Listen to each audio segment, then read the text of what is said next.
Eagles. Last weekend we played against a salty Grandview team with several Division I prospects, and we were able to beat them 28-10. Did a nice job of stopping down the running game and did a nice job of running the ball ourselves.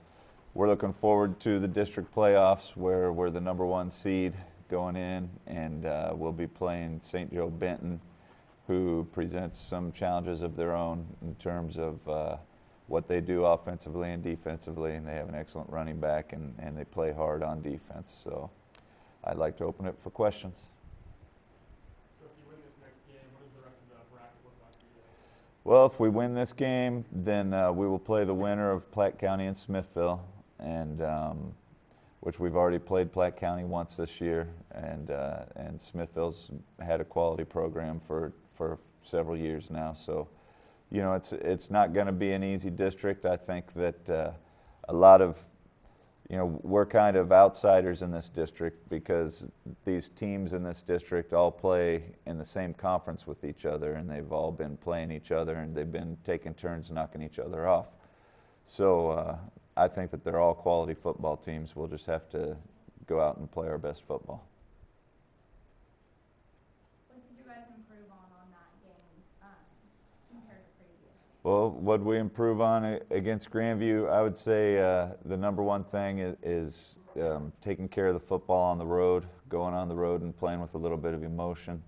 I think that, you know, that was just our 4th road game this year out of 9 games, and the previous 3, you know, we went out and did not have the emotion required to play the game, didn't have the passion, and it showed on the field.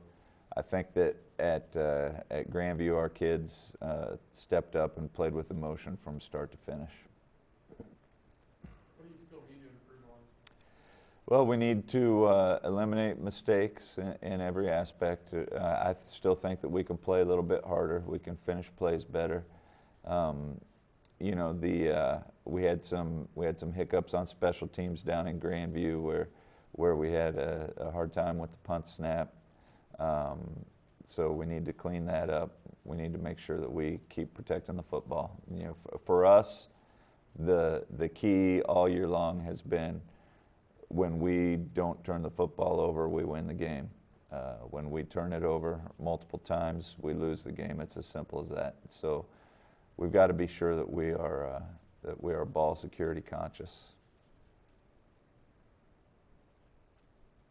What are you guys like doing in practice this week to prepare for this game Thursday?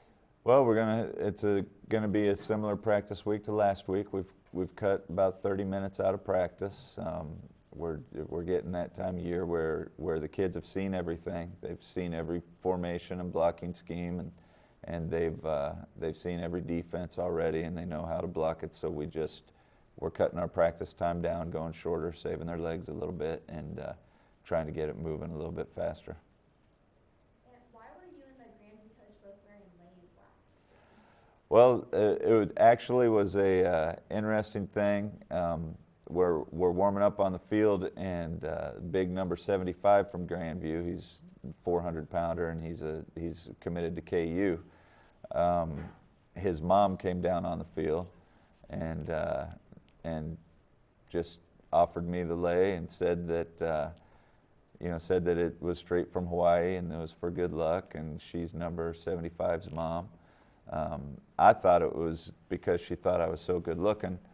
But then I saw all those ugly Grandview coaches with leis on too, so I realized that it must have been a tradition of theirs. So it was nice. I came home and gave it to my wife, and she's got it in the refrigerator so it doesn't wilt.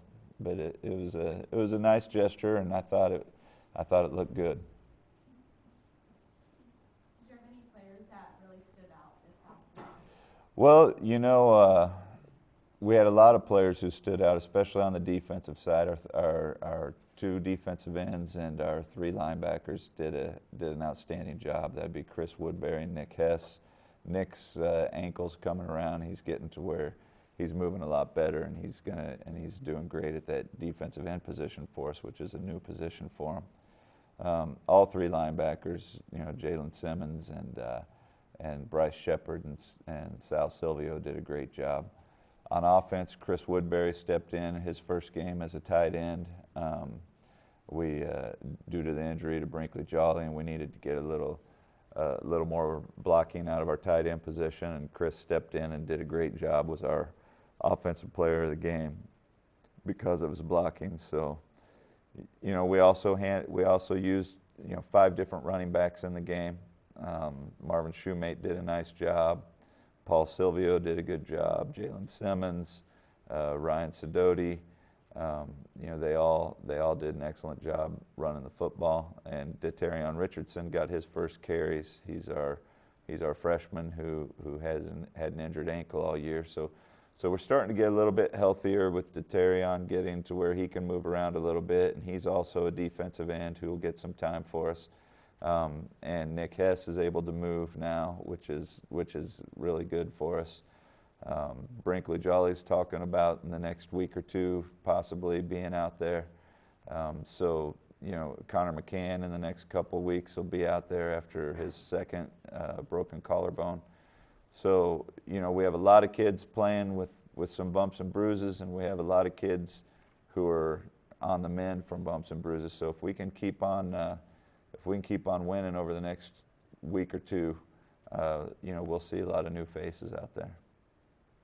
How do you keep your team's head in the game, not focusing on the other team's records? The kids are pretty experienced in competition, and I don't think that they're affected by the history of the teams that they're playing. We try to focus on what we do and not worry so much about the other team. And we really believe that if we just take care of the football and play with some emotion, that we can beat anybody that we play. You mentioned some old injuries that are kind of healing up. Are there any new injuries that are going to affect your game? Well, we're not sure what the deal is with Raul Garcia. He appeared to be a little bit hurt, our punter and our kicker. And then we had little dings here and there, but there are no real new injuries that came out of the Grandview game that are going to that I believe are going to pull any kids out. I think we're okay in that regard.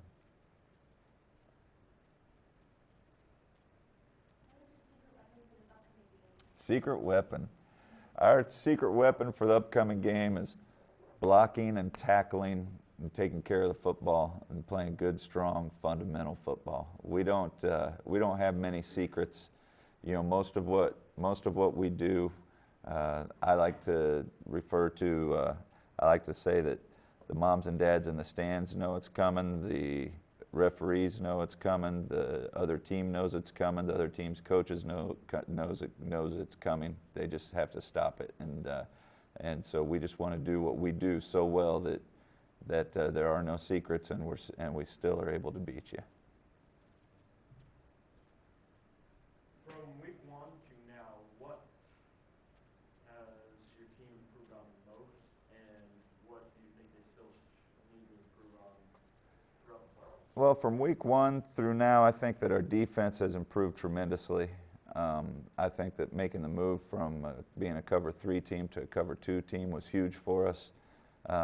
I think we were always pretty good at stopping the run, but I think we're much better at covering the pass now, and I don't believe we lost anything versus the run and going to cover 2. I think our coaches on the defensive side have done an outstanding job. I think that offensively, we need to improve on our ball security, and we need to avoid penalties.